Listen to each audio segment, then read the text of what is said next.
찬송가 546장입니다. 찬송가 546장입니다.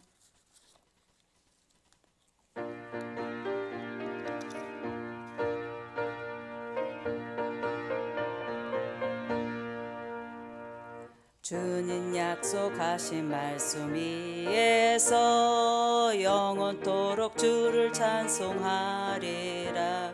소리 높여 주께 영광 돌리며 약속 믿고 굳게 서리라. 굳게 서리 영원하신 말씀 위에 굳게 서리 굳게 서리 그 말씀 위에 굳게 서리라. 주님 약속하신 말씀 위에서 세상 염려 내게 엄습할 때에 용감하게 힘써 싸워 이기며 약속 믿고 굳게 서리라. 굳게 서리 영원하신 말씀 위에 굳게 서리 굳게 서리 그 말씀 위에 굳게 서리라. 주님 약속하신 말씀 위에서 영원하신 주의 사랑이 믿고 성령으로 힘써 싸워 이기며 약속 믿고 굳게 서리라. 굳게 서리 영원하신 말씀 위에 굳게 서리 굳게 서리 그 말씀 위에 굳게 서리라. 주님 약속하신 말씀 위에서 성령 인도하는 대로 행하며 주님 품에 항상 안식 얻으며 약속 믿고 굳게 서리라. 굳게 서리 영원하신 말씀 위에 굳게 서리 굳게 서리 그 말씀 위에 굳게 서리라. 아멘. 말씀 찬송 570장 드리겠습니다. 570장입니다.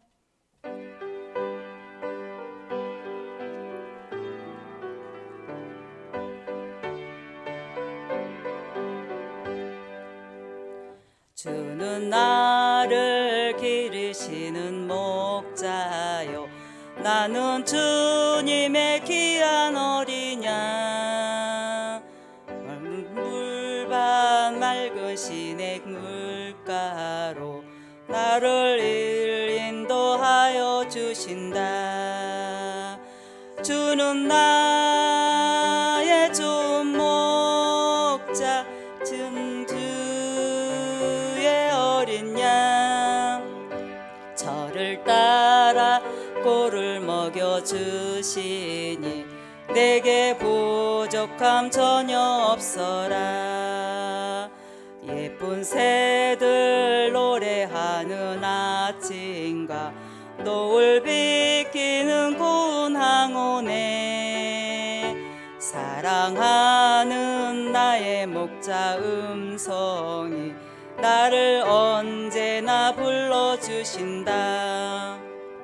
주는 나의 좋은 목자 나는 그의 어린 양. 저를 따라 꼴을 먹여주시니 내게 부족함 전혀 없어라. 못된 짐승 나를 해치 못하고 거친 비바람 상치 못하리. 나의 주님 강한 손을 붙이사 나를 주야로 지켜주신다. 주는 나의 좋은 목자 나는 그의 어린 양 저를 따라 꼴을 먹여주시니 내게 부족함 전혀 없어라. 아멘.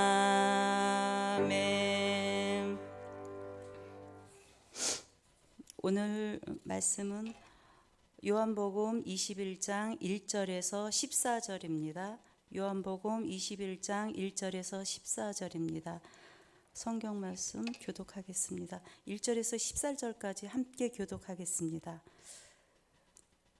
그 후에 예수께서 디베랴 호수에서 또 제자들에게 자기를 나타내셨으니 나타내신 일은 이러하니라.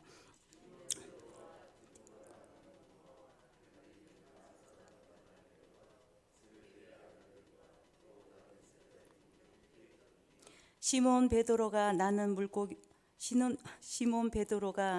물고기 잡으러 가노라 하니 그들이 우리도 함께 가겠다 하고 나가서 배에 올랐으나 그날 밤에 아무것도 잡지 못하였더니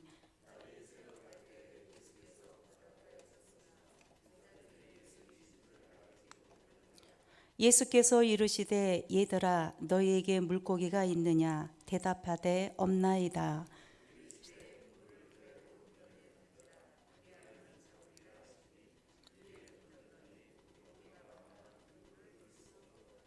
예수께서 사랑하시는 그 제자가 베드로에게 이르되 주님이시라 하니 시몬 베드로가 벗고 있다가 주님이라 하는 말을 듣고 겉옷을 두른 후에 바다로 뛰어내리더라.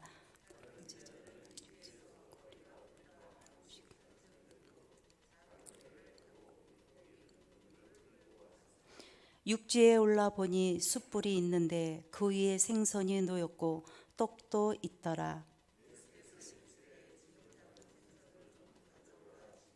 시몬 베드로가 올라가서 그물을 육지에 끌고 올리니 가득히 찬 큰 물고기가 153마리라 이같이 많으나 그물이 찢어지지 아니하였더라.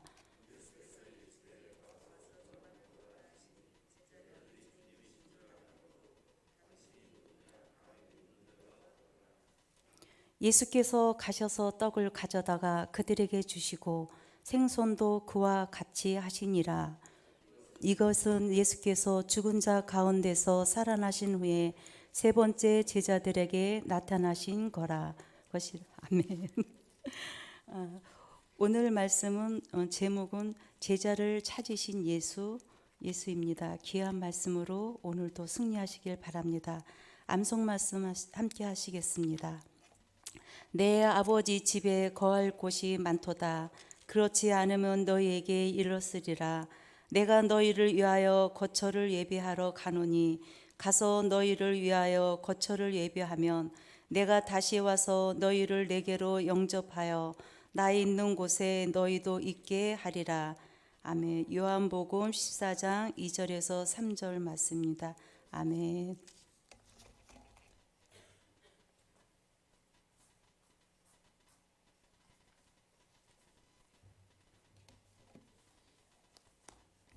할렐루야.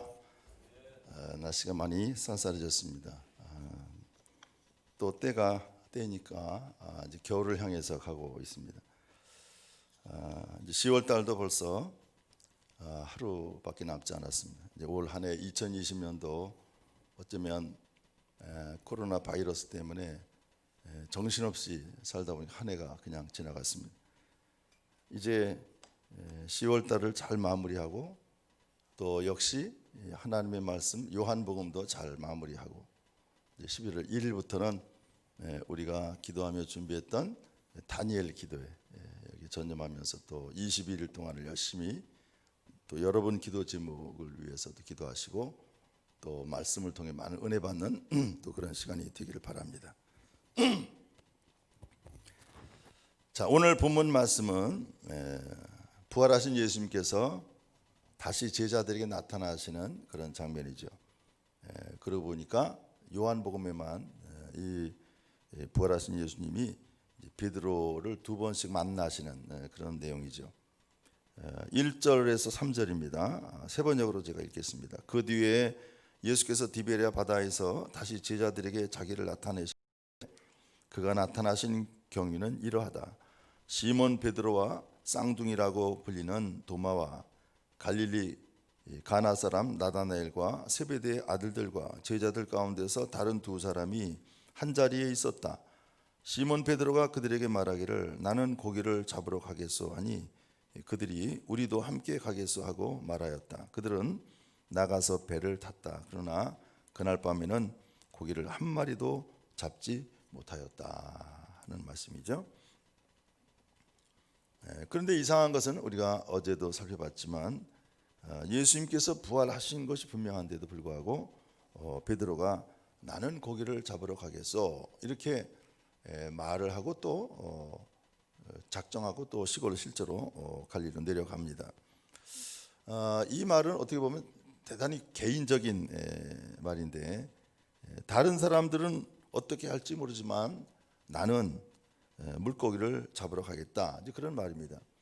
사실 며칠 전만 해도 이 사람들이 다 주님을 버릴지라도 나는 절대로 버리지 않겠습니다. 그렇게 자기를 내세우며 장담했던 베드로입니다.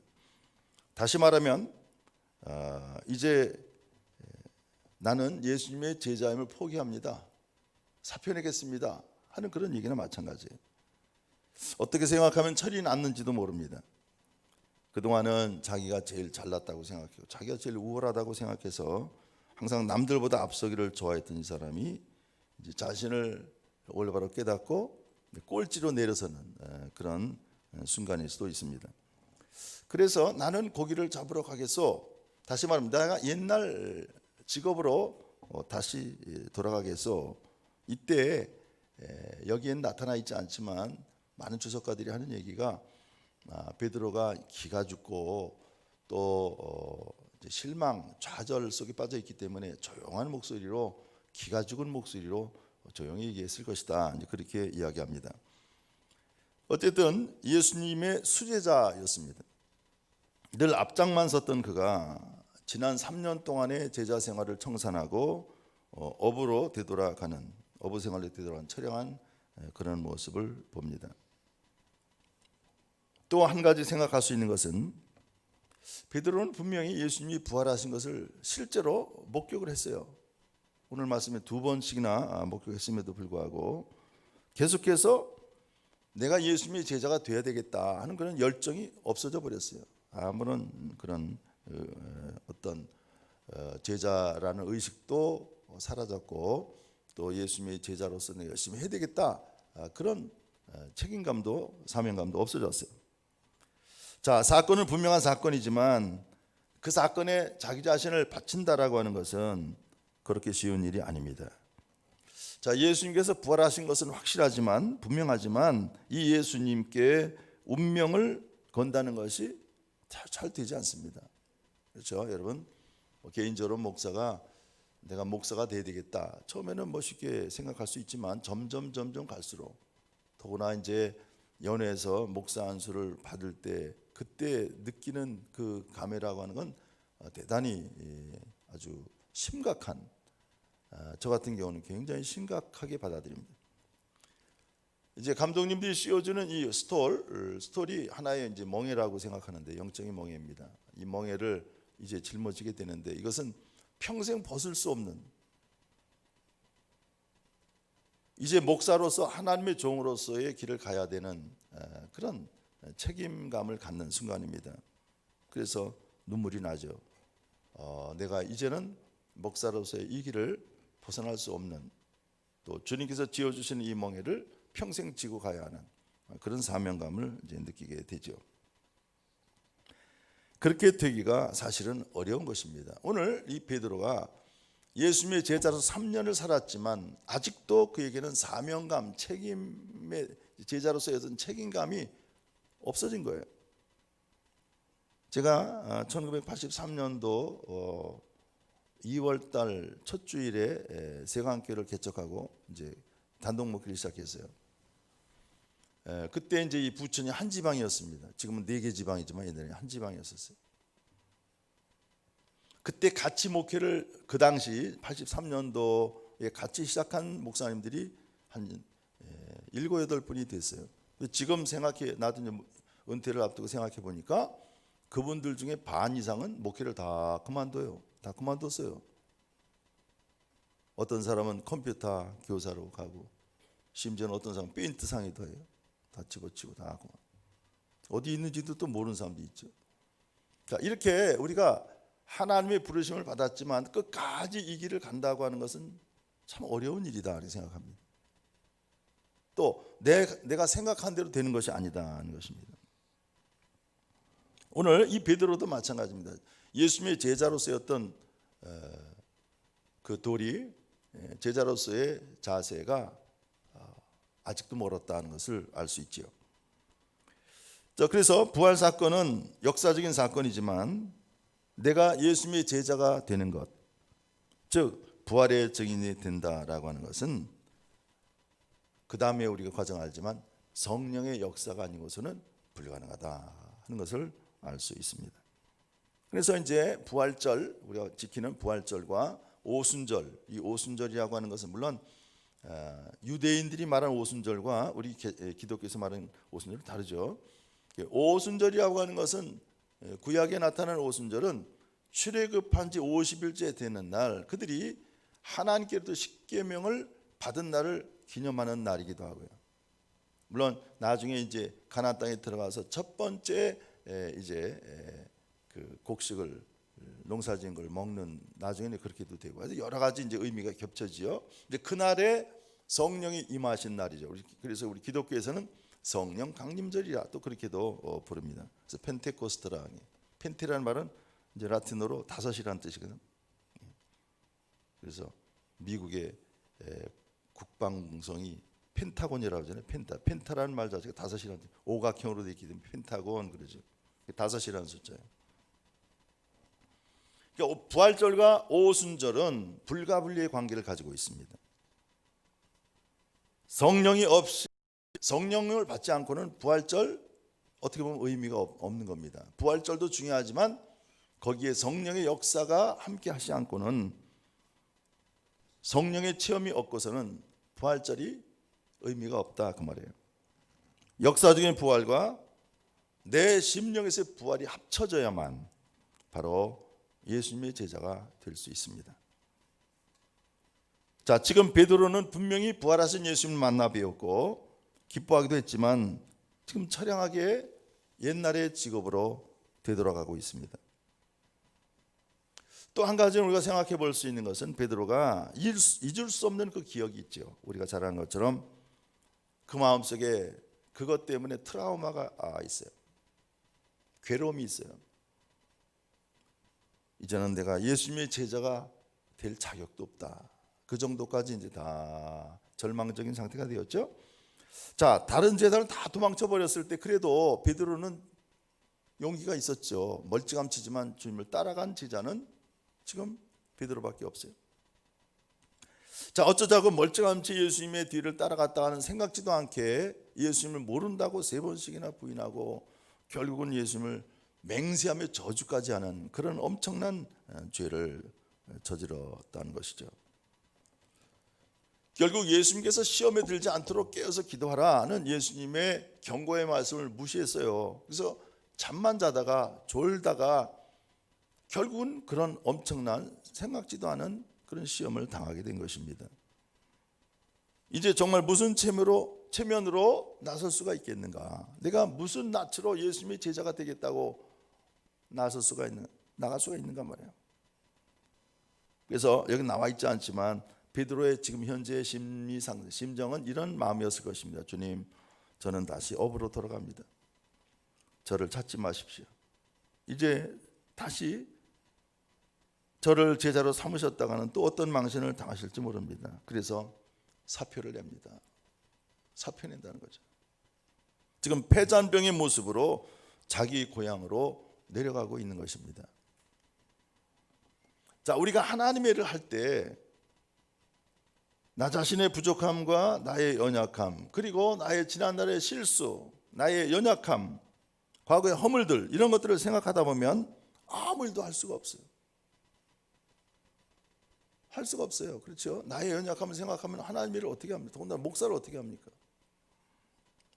조직신학적으로 물론 영어죠. 아주 중요한 용어가 있어요. In spite of. 그럼에도 불구하고. 이게 굉장히 중요한 단어예요. In spite of. 그럼에도 불구하고 나 같은 것을 사랑하셔서 불러주셨다고 하는 그 의식, 그 은혜를 깨닫는 것, 이것이 참 중요합니다. 그럴 때 하나님의 종이, 하나님의 일꾼이 될 수 있습니다. 자신의 과거에 얽매여서 이를 극복하지 못하면 하나님의 사람이 될 수가 없는 거예요. 내가 남들보다 의로우니까 자신이 있다는 사람도 물론 안 됩니다. 나는 너무나 부족해서 안 됩니다. 그것도 안 되는 거예요. 왜? 주님의 은혜를 무시하는 거거든요. 지나친 겸손은 교만이라고 하잖아요. 그러니까 우리가 하나님의 일을 할 때 아유 난 부족해서 못해요. 그건 한 번으로 끝나야지. 계속해서 사양하고 거절하면 그거는 하나님 앞에 범죄하는 것입니다. 왜? 주님이 나와 함께 하심을 믿지 않는 거기 때문에 그런 거거든요. 그러니까 내가 주님 앞에 부족합니다. 그런 자세는 가져야 돼요. 그러나 정말로 난 아무것도 할 수 없습니다라고 아무것도 안 하면 그것보다 큰 범죄가 없는 거예요. 잘못이 없는 거예요. 그러니까 여러분 하나님 앞에 겸손하다고 하는 것도 어느 수준이 있는 거예요. 어느 단계까지. 끝까지 하나님의 일을 거부하고 자격이 없습니다. 어떤 분은 이런 분이 있어요. 내가 완전히 내가 기독교에서 안 다음에 세례 받겠어. 세례를 안 받아도 그것처럼 교만한 게 없는 거예요. 목사가 아무리 설명해도 처음부터 다 아는 게 아닙니다. 이제 세례 받으면서 이제부터 시작하면 나는 기독교 다 한 다음에 죽을 때까지 해도 몰라요. 못 받아요. 그러면 그런 자세로 하는 신앙생활은요 아주 얼마나 교만하지만 결국은 떨어져요. 예수 안 믿고 말아요.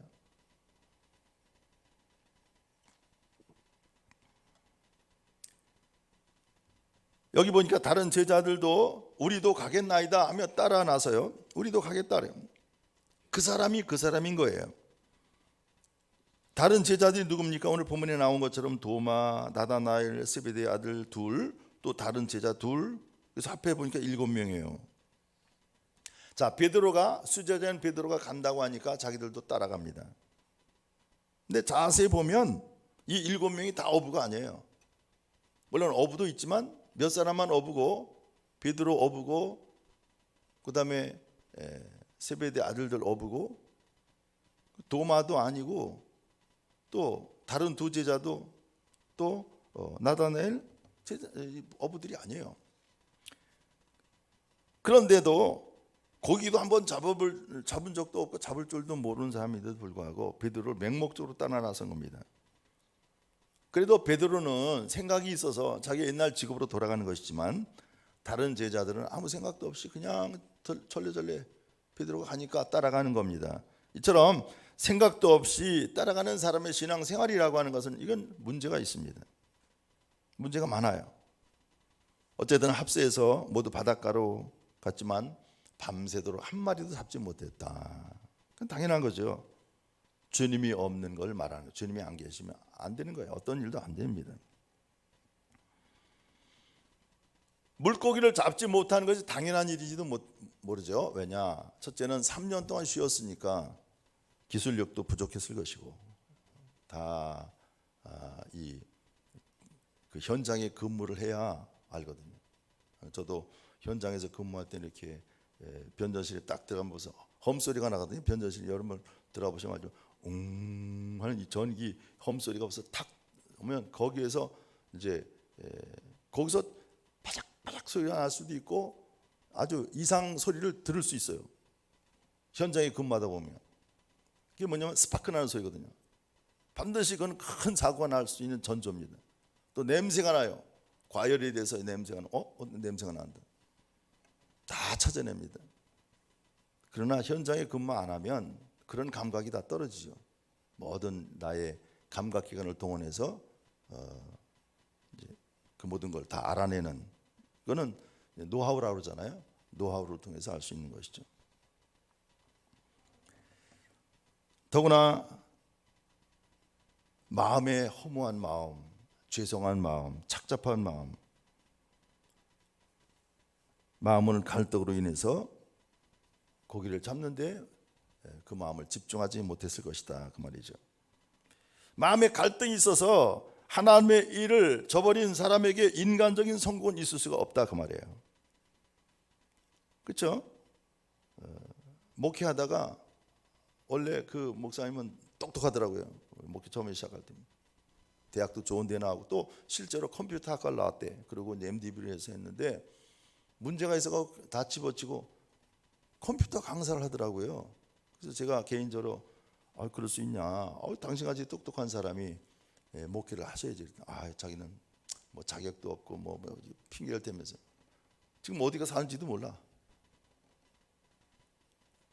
하나님이 축복을 안 하셔요. 하나님의 이렇게 쉽게 그렇게 내가 하고 싶으면 하고 하기 싫으면 말고 하는 그게 아니에요. 이 목회라고 하는 게. 내가 아는 사람들이 목회를 집어쳤단 말입니다. 하지만 목회를 그만두고 다른 일을 하는 사람 중에 성공한 사람들 한 번도 본 적이 없어요. 다 실패하고 낭패를 당하고 그러죠. 마음이 안정되고 차분한 상태라야 눈이 밝을 수가 있고 지혜로울 수가 있는 거예요. 날이 새도록 한 마리도 못 잡고 그것도 꼬박 밤을 새웠으니 얼마나 피곤하겠습니까? 너무나 피곤한 거예요. 사실 아무리 밤새워 일했다 할지라도 고기만 많이 잡았다면 그 모든 피곤도 다 질 수가 있어요. 그러나 밤새도록 허탕만 쳤으니까 너무나 피곤했을 거예요. 곤비했을 거예요. 날이 새도록 한 마리도 잡지 못했으니 이젠 틀렸다.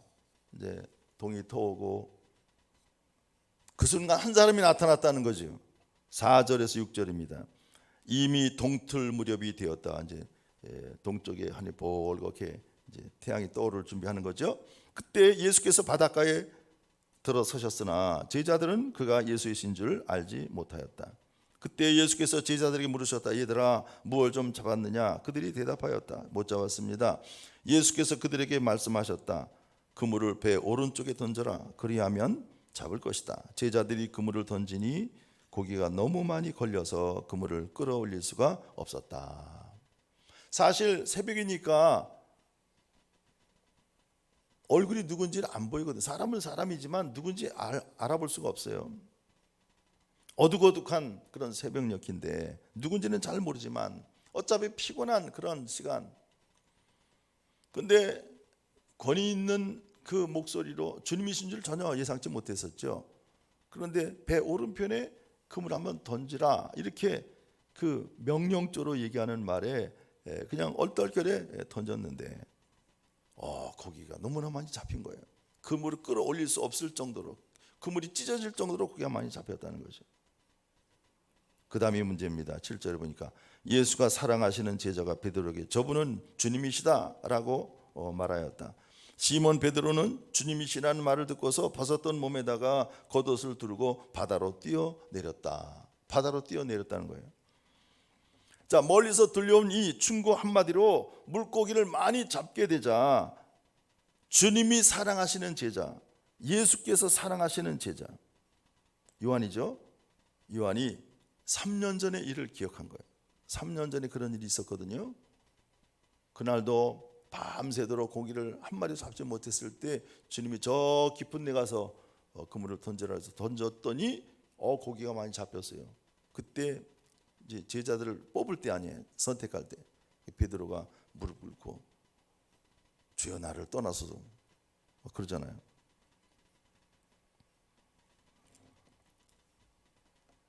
사도 요한이 제일 먼저 7명의 제자가 다 있었을 텐데 그 중에 사도 요한이 제일 먼저 예수님이심을 알아봤다는 거예요.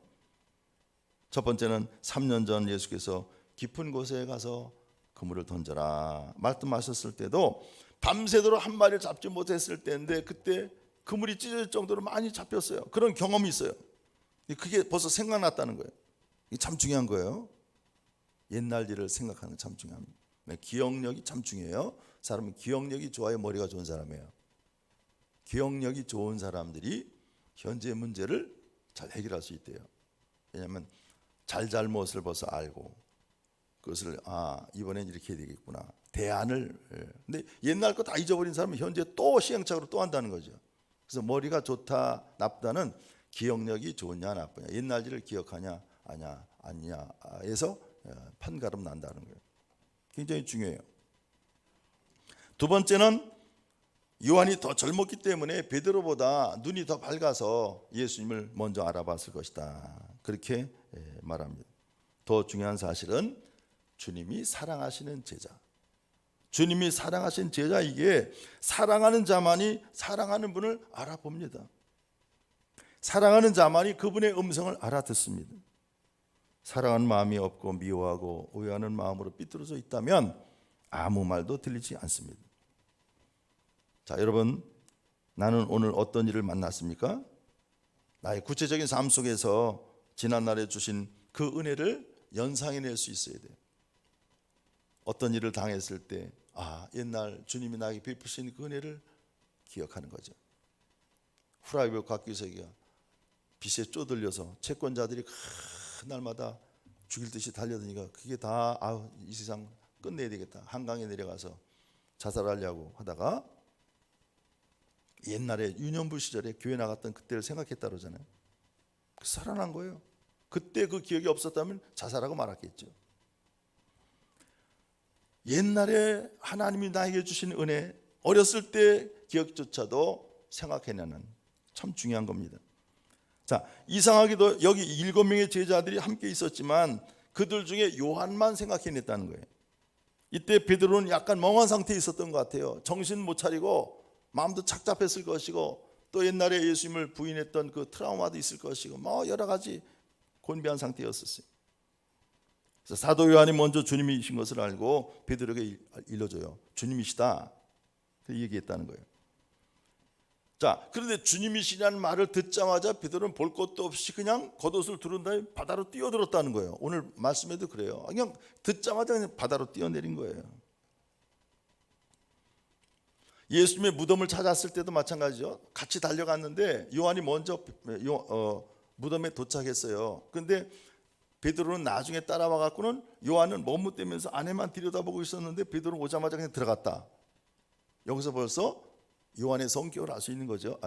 베드로의 아주 즉흥적이고 행동적이고 어떻게 보면 앞뒤 가리지 않고 그냥 먼저 저질러 놓고 보는 그런 성격이에요. 그러면서도 이 글을 쓰고 있는 사도 요한은 어떻게 해서든 자기 겸손함을 나타내면서도 수제자인 베드로를 높여준다는 거예요. 신학자들이 이제 분석하는 거죠. 그래서 어딜 봐도 항상 베드로를 높여줘, 이 요한은요. 무덤에도 내가 먼저 갔으니까 내가 제일 먼저 갔다, 그 얘기를 끝내야 되는데 그렇게 쓰지. 내가 먼저 갔지만 베드로가 먼저 들어갔다, 그 얘기를 써요. 오늘도 여기서 보니까 자기가 주님을 먼저 알아봤으니까 내가 먼저 알아봤다 이렇게 쓰지 않고 내가 먼저 알아봤지만 주님이시다 하니까 베드로가 먼저 뛰어내렸다. 베드로를 항상 앞장세워 주는 거예요. 또 바다로 직접 뛰어드는 베드로의 모습을 보면서 지금까지 베드로의 이 곤비했던 마음, 아주 갈급했던 그 마음의 심리 상태를 우리가 추정할 수가 있어요. 얼마나 주님을 갈급해 했는가.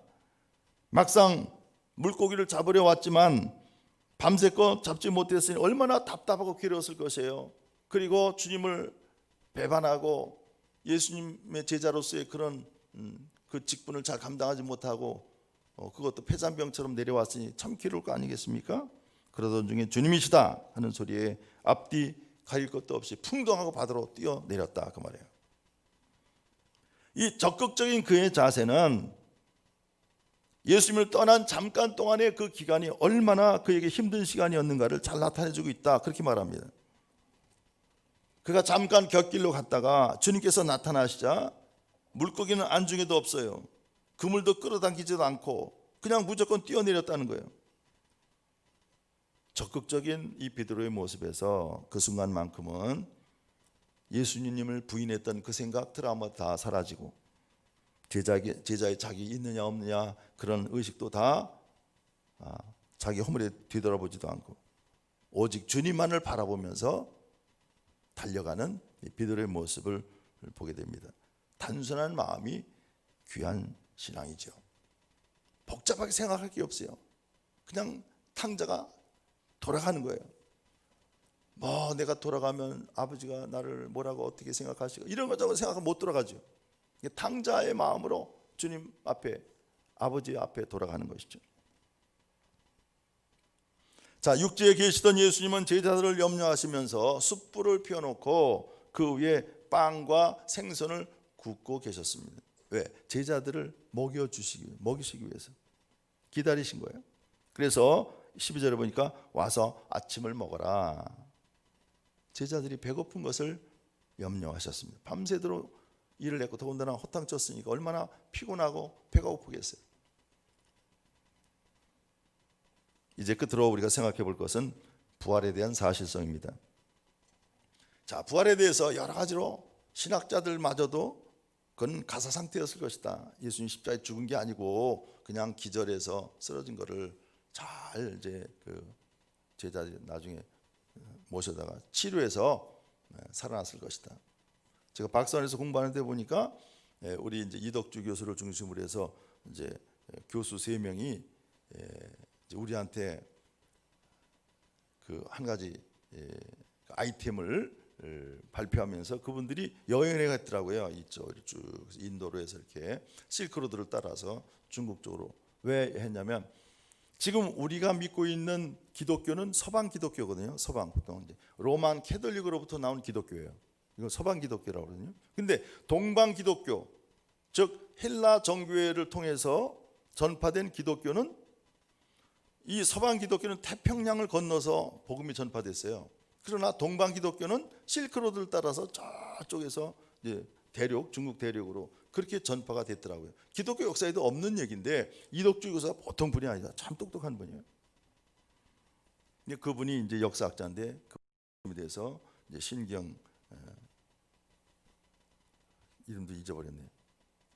박 교수하고 신 교수하고 그래서 셋이서 한 팀이 돼갖고 답사에 나섰어요.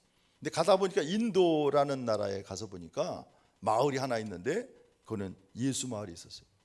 근데 뭐냐면 예수님이 죽은 게 아니라 십자가에서 상처를 받고 가사 상태에 있다가 깨어나서 이제 거기까지 피신해 와갖고 막달라 말에 결혼해갖고 자녀를 낳았는데 그 자손들이다 그런 마을이 있다는 거예요. 웃기는 거죠. 성서적인 건 아니에요. 어쨌든 그래도 그 사람 예수를 믿고 예수의 후손으로서 살아가고 있더라는 거예요. 그런 데도 있습니다 하고 우리한테 사진도 찍어 다 보여주더라고요. 그것뿐만이 아니야. 동방 기독교는요 우리가 상상치도 못했던 기독교가 있어요.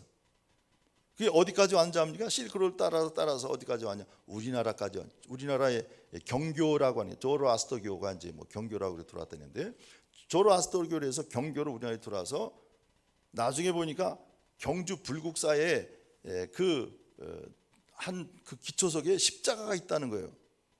실제로 또 찍었더라고요. 저는 가보지는 않았지만 어쨌든 우리나라에 옛날에 저쪽 만주를 통해서 기독교가 조로아스터교를 통해서 기독교가 물론 변질된 거죠. 그 십자가를 통해서 들어온 역사 흔적이 있다는 거예요.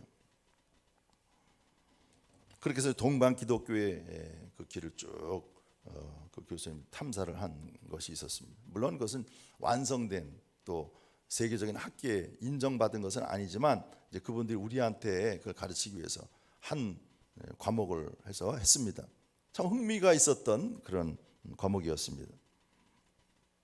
자, 그런데 오늘 예수님의 십자가 부활을 부인하는 부활 사건을 부인하는 많은 신학자들이 있어요.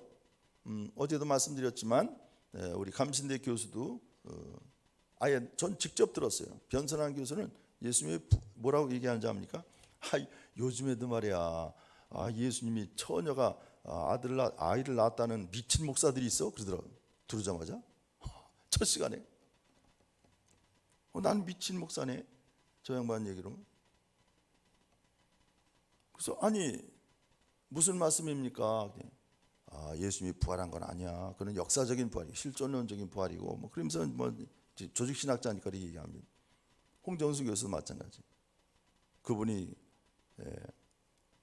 가르치러 들어왔을 때 이제 변 교수가 이렇게 얘기하니까 그 다음 시간에 들어온 그 홍 교수한테 우리 목사님들이 뭐 그때 당시에는 신학대학원이 목회 많이 하시던 분들이 많이 들어왔었어요. 근데 그분들이 막 질문하는 거예요. 자, 변선한 교수님이 부활이 없다 그러는데 그럼 당신 교수님 어떻게 생각하십니까? 그러니까 홍정석 뭐라고냐면 나는 우리 선생님이죠. 나는 우리 선생님 변선한 교수님을 지지합니다. 나는 그분을 비판할 수 없습니다. 그러더라고요. 하여튼 그것 때문에 내내 한 학기 동안 계속 논쟁하는 거예요. 부활이 있냐 없냐, 뭐 예수님의 처녀 탄생에 대해서 막 부인하니까 막 싸우다가 나중에 결국은 중간 정도 돼서 그때 말해서 분필을 쓸 때가 분필을 딱 내보더니 나는 당신들 가리킬 마음이 없어. 또 당신들도 나한테 배울 생각이 없지. 우리 끝냅시다. 결국은 수료도 못했어요. 그 학과를. 그리고 중간에 나가버렸어요. 그래서 지금 성적표를 보면 그냥 학과만 점수가 안 나와 있어요. 아예 학과를 폐기시켜버려서 자기가 스스로.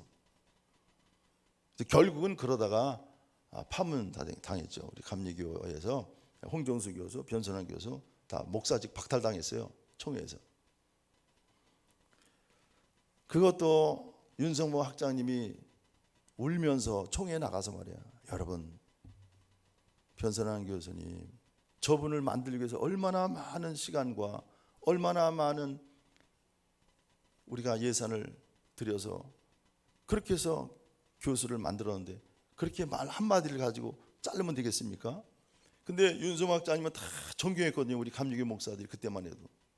우리 학장님이 와서 저렇게 울면서 얘기하시는데 우리가 다 학장님 말씀을 듣고 용서하자고. 그리고 끝냈어요. 한 번은. 끝냈는데 계속해서 떠들어대니까 또 이 자녀들은 다 목사님의 자녀들 아니에요. 걔들이 다 강의 듣고선 집에 가서 아버지한테 얘기하니까 아버지가 또 다음에 총회 때 또 얘기한 거예요. 그래서 결국은 두 번째 총회에서 잘린 거예요. 계속해서 얘기하다. 저도 그 들었는 거예요. 어제 총회에서 말이야, 나를 2단이래. 나는 2단 넘어서 난 3단이야 이러더라고요. 막 비난한 거예요. 그러니까 총회 나갔을 때 뭐라 하냐면요, 목사님들이 당신 사도신경 한번 고백해보라고. 사도신경. 마이크 앞에 나가 서 있는 그 교수를 향해서 그랬어요. 나 사도신경 믿습니다. 그럼 고백해보라고. 전능하사 천지를 만드신 하나님 아버지를 내가 믿사오며, 그 다음에 예수 그리스도의 고백을 다 해요. 그리고 그래서 저분이 사도신경 고백해서 믿는 거다 말이야. 인정했단 말이야. 그런데 그 다음 학과 시간에 들어오더니 나보고 사도신경을 그 뭐 초등학생인가 내가 나보고 그걸 외웠지. 그리고 아주 우습게 하는 거예요. 결국은 잘렸어요. 그렇게 말하다. 여러분, 사람이라는 게 참 신기하죠. 사람들이 많은 대중이 막 야단하니까 그 앞에서는 잘못됐다라고 내가 믿는다고 얘기하고서는 또 학생들 앞에서 딴소리 하니까 이게 일관성이 없는 거예요. 결국은 출교당이죠. 출교예요. 맞아요. 감리교에서 출교당. 출교면 교인의 자격 자체가 박탈돼. 목사직 박탈은 물론이고 교인으로서의 자세가 박탈돼요. 그리고 얼마 있다 죽었어요. 그러니까 목사들이 잘 죽었다 그렇게 얘기했죠. 근데 아직도 물론 개인적 인간적으로 보면 그분은 참 아주 성실하신 분이고 참 좋으신 분인데 문제는 이제 신앙적으로 문제가, 영적으로 문제가 있는 거 아닙니까? 예수님의 처녀 탄생 부인하고 부활을 부인하니까, 가장 중요한 걸 부인하니까 그건 교수 자격이 없죠. 그런데도 아직도 그분이 돌아가신 날을 기념하고 계속 모여요. 우리 동기들도 아주 그분 존경한다고 거기 가는 사람들이 있어요. 뭐 그거야 자유지만, 그러나 우리의 신앙이라고 하는 게, 부활이라는 게 얼마나 중요한 겁니까? 어제도 말씀드렸지만 이 부활은 기독교 신앙의 기초요, 근본이요, 결론입니다. 부활을 안 믿으면 기독교를 안 믿는 거예요. 예수 안 믿는 거예요. 가장 중요한 이 부활 신앙 얼마나 중요합니까? 오늘 예수님께서 제자를 찾아오신 것을 한번 생각해 보시기 바랍니다. 제자들이 주님을 떠났지만 주님은 갈릴리까지 친히 찾아오신 거예요. 직접 찾아오셔요. 우리가 때로는 실제적인 삶 속에서 주님을 떠날 때가 있습니다. 그러나 주님은 반드시 우리를 찾아오십니다. 삶의 현장에서 만나 주십니다. 그때 우리는 내게 주셨던 은혜의 그 현장을 생각하면서 곧 주님 앞으로 달려나가야 합니다. 베드로처럼. 베드로가 자기의 모든 것을 다 잊어버리고 오직 주님만을 향해서 바다로 뛰어들었던 것처럼 이제 우리도 주님 앞에 혹시 때로는 불평하고 원망하고 나 자격 없습니다, 떠났던 사람이라 할지라도 모든 걸 포기했다 할지라도 오늘 이 베드로처럼 주님 앞에 다시 나서야 된다 그 말이에요. 잘못된 것이 있으면 끊어버리고 주님 앞으로 달려나오는 이 적극적인 신앙, 찾아오시는 주님, 위로해 주시는 주님, 배고픈 것까지 배려해 주시는 주님이십니다. 그리고 한 걸음 더 나가서 이렇게 형편없는 제자에게 내일 우리가 살펴보겠지만 내 어린 양떼를 먹여라. 원래 오늘 그래요. 내 어린 양떼를 먹여라. 중대한 사명까지 위임해 주시는 주님이십니다. 얼마나 귀한 사랑입니까? 우리를 얼마나 믿어주십니까? 얼마나 우리를 사랑하십니까? 여기에 하나님의 사랑과 축복이 새롭게 계시되어 있습니다. 기도하겠습니다. 아버지 하나님, 은혜를 감사합니다. 이제 제자들이 부활하신 예수님을 배웠지만 아직도 성령 받지 못해서 그들이 다시 옛날의 직업으로 돌아갑니다. 갈릴리로 실패와 낭패를 당한 모습으로, 패잔병의 모습으로 돌아갑니다.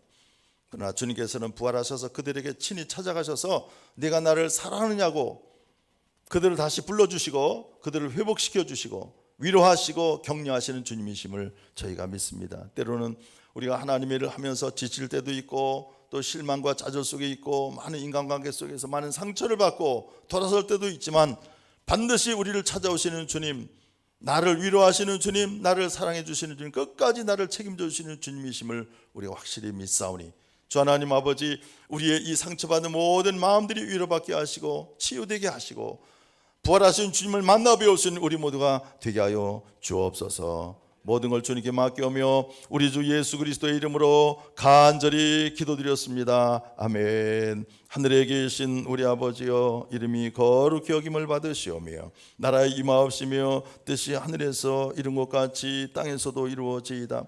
오늘날 우리에게 일용할 양식을 주옵시고 우리가 우리에게 죄 지은 자를 사하여 준 것 같이 우리 죄를 사하여 주옵시고 우리를 시험에 들게 하지 마옵시고 다만 악에서 구하옵소서. 대개 나라와 권세와 영광이 아버지께 영원히 쌓옵나이다. 아멘. 통성 기도합니다. 주여, 아버지 하나님 은혜를 감사합니다. 감사합니다. 주여 하나님 아버지, 이제 우리 모두가 주님 앞에 나왔습니다. 아버지 앞에 엎드렸습니다. 주님, 부족한 연약한 저희를, 아무 자격도 없는 저희들은 그럼에도 불구하고 이제 우리를 주님의 자녀로 삼아주시고 주님의 제자로 삼아주시고 주님의 일꾼, 주님의 역군으로 삼아주시니 너무나 감사합니다.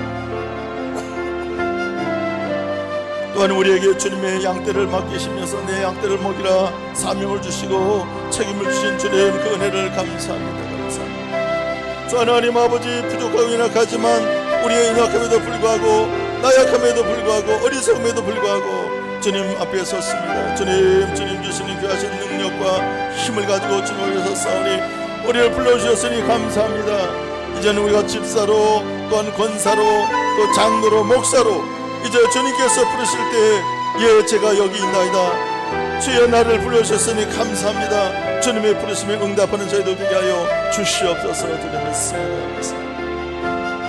때로는 우리가 주님의 일을 하다가 실패하려고 또 낭망하고 좌절할 때도 있습니다.